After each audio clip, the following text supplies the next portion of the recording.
My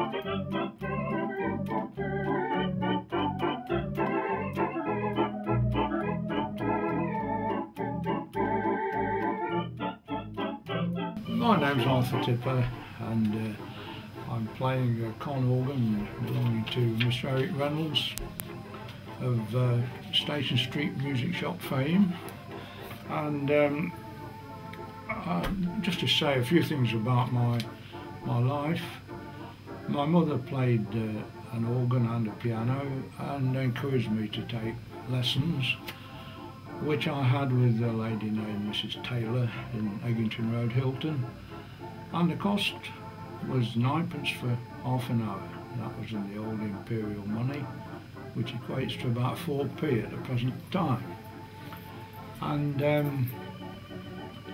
this continued for some time until I was about 10 years old, and then I went to play at a small chapel in Hilton, and the organ was a harmonium situated immediately underneath the pulpit, and the preachers used to come round on a circuit. You got a different one each Sunday, and this particular guy came about 3 weeks after I'd started, and he got rather excited and warned us all that we would go to hell, and to emphasise this he thumped the Bible just above my head and frightened me to death.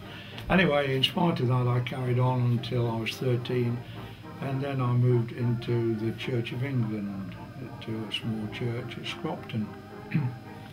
And I stayed with the church music most of my life, not particularly from a religious point of view, but because I just happened to like the church music. And when I was 14, I met two people who were interested in forming a small group, and we got together and called ourselves the Broughtonians. Of course, this is where these two people originally lived, Norman Wall and his sister Mary, and we practiced a little bit. Both the Walls played accordions, and so I played the piano, and the local blacksmith, Gerald Wright, he came and played the drums, and the schoolmaster came with us with a ukulele just to chaperone us. We went all around the village halls in the district and thoroughly enjoyed ourselves, and we got about 7 or 6p a night, which was a bonus, of course. And there were quite a few adventures on the way, because at that time there was a lot of fog about, and we got held up once at the Pebble Hotel in Ashbourne, and I arrived home one morning about 7:30, and it was a matter of going to work at 8 o'clock, so it was a quick cup of tea and off we went. Anyway, that's by the way. This is the life on the road if you're playing for dances. And I had to go and do my national service, and during that time I joined the Royal Engineers dance band on the piano, and I was based at Malvern, and we used to do dances in the town hall there, which were all very interesting. I came out of the forces, and we had a group of people who were a nucleus of the old Broughtonians, but we'd added to them, and eventually we finished up with a 14-piece band where we played resident Saturday nights at the old rink at Swadlincote.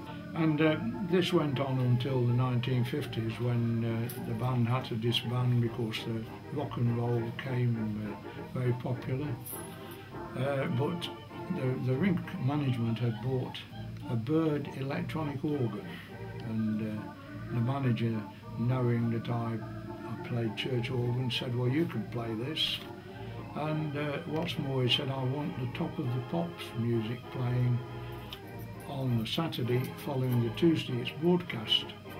Well, this was impossible for a 14-piece band, but for me, I listened to the Top of the Pops programmes, and whatever came out, I'm thinking of things like the Old Oak Tree and Kenny Ball and his Jasmine, the March of the Siamese Children, all that sort of thing. And I wrote it out in manuscript, put a few chords with it, and the drummer played along with me and using the electronic organ. It was very successful, but unfortunately it upset the rest of the band and we disbanded. Afterwards I formed a quartet, which we called the Keynotes. I beg your pardon, it was a trio. The Keynotes were basically a Lowry electronic organ, a set of vibes, the vibraphone, and the drums. And we did a lot of work with the trio, but at the same time I was playing with a quartet at the Stanhope Arms, because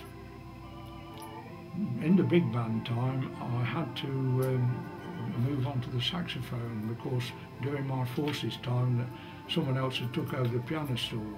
But that was quite interesting when we really got going on a tenor sax, and that's what I finished up doing with Armsby Bancroft and his quartet at Stanhope Hotel. And during that time, rather,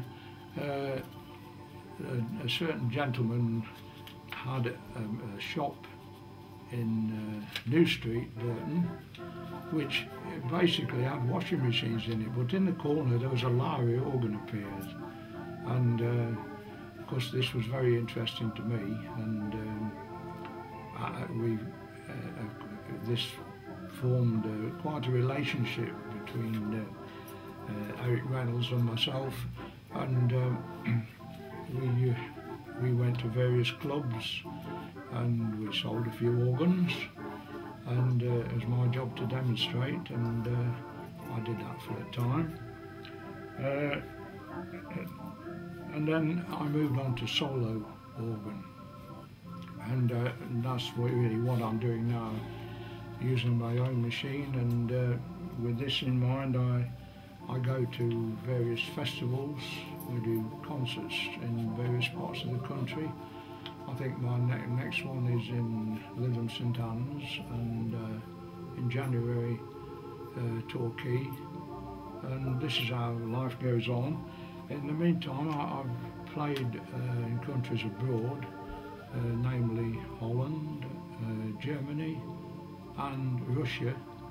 Now Russia was quite an interesting one, because doing a concert there means that at the end you got a kiss from a very attractive lady and a bouquet, which the bouquet I had to leave in the hotel, of course, but it was a very interesting trip, and I enjoyed it very much. In 1973, Wurlitzer Organ came to the town hall in Burton from Manchester, and I was fortunate to be one of the 5 people out of 30 odd applicants to play it. The town hall authorities had decided that they'd have a panel of 5, and